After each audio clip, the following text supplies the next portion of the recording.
Hey guys, what's going on? It's me, Destiny here, and today's video has been highly requested.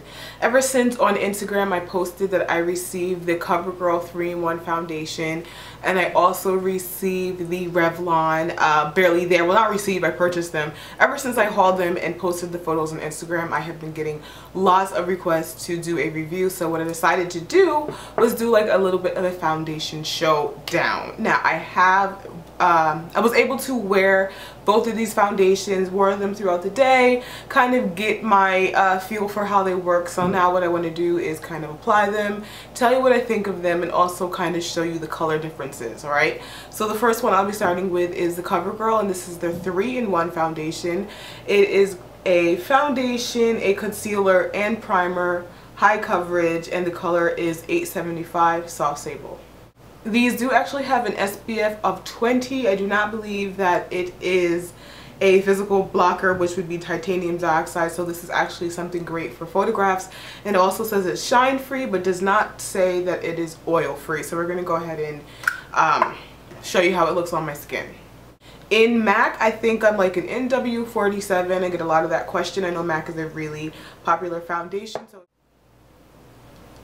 As you can see, when it first starts to go on, it's a really great color for me. It blends all the way straight down my neck and body. It's not too warm or too cool. And even though it's a 3-in-1, it's not a very heavy foundation. It's a actually really nice one. Wears pretty well throughout the day. You can definitely tell that there's some type of priming substance in there. I'm not sure if it's a silicone or what, but it really gives the skin a really nice look and feel.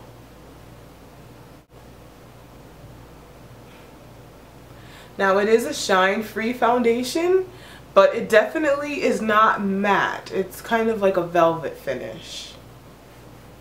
And as you can see, even blended on the back of my hand and through my face, it's just a really nice color.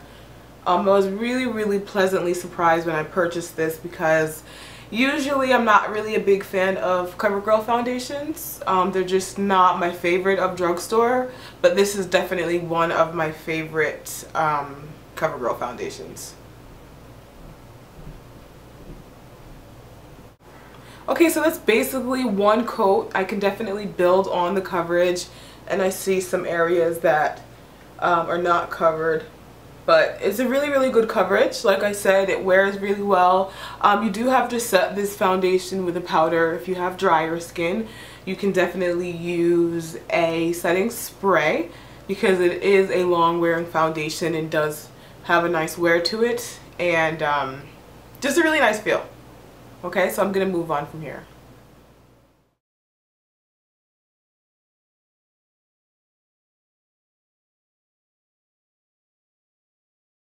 Okay guys, so now it is time to try the Nearly Naked, and the color for this one is 290 Cappuccino Revlon Foundation. Big fan of Revlon Foundation, have been for quite some time. Was pleasantly surprised to see them come out with a new formulation. They haven't come out with, well, they've been coming out with quite a few new formulations, haven't they? This is one of the first that I've been able to try, because the photo already didn't have my color, but we're gonna give this a whirl and we're gonna see how it goes. Also SPF 20. Lighter foundation. No pump, so I'm kind of just pouring it up and dabbling my bottle with it. You know what, let me change my brush, make sure not to mix any. Okay, so this is a lighter formula, definitely more of a fluid, more fluid than the other, and it's actually also it's also a good match. See, that's the funny thing about my skin tone. I could either go a little bit more red or a little bit more yellow, and this one, though it's not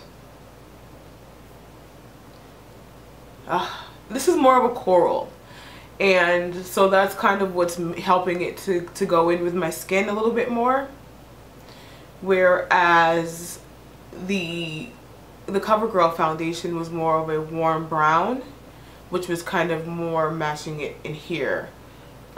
Using this one on the outside, it's going to brighten my all over face appearance and kind of be more the tone here, and it may make my neck appear a little bit darker. but it definitely is one of the foundations that I could wear. Now I might not be able to wear this in the dead of summer, no way, no how, but being that it's winter, and being that I have quite a few undertones going on in my face, I'm sorry I'm getting more foundation, I can kind of play around with color. You guys see that with lipstick and hair color a lot as well, and blush color that I'm also allowed to play around with. Now adding more, you can see that it's probably not the best color match, but when I blend it in, as I'm going to show you, it's going to match pretty well.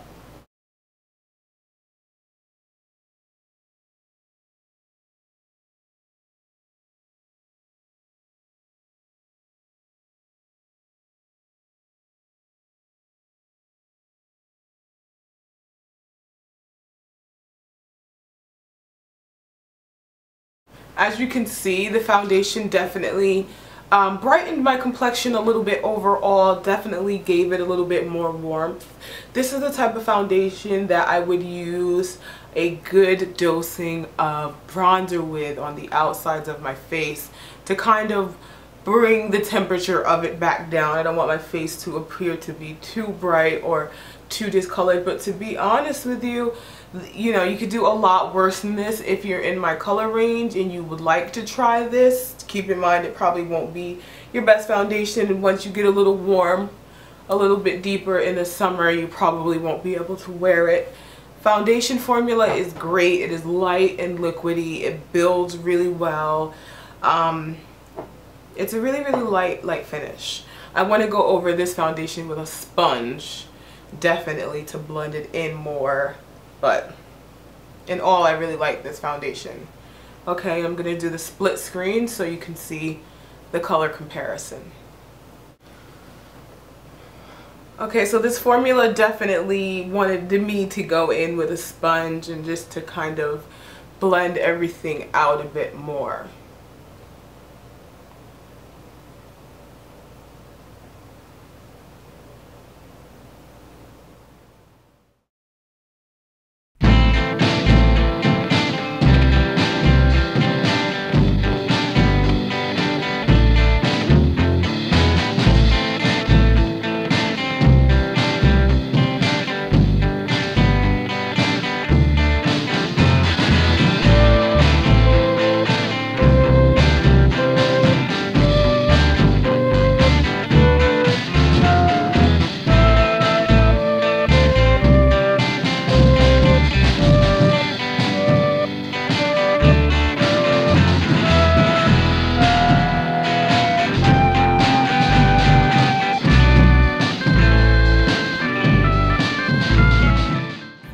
Use them. I forget sometimes, so remind me, because you guys probably know a lot more of what I have than even I know what I have. Okay,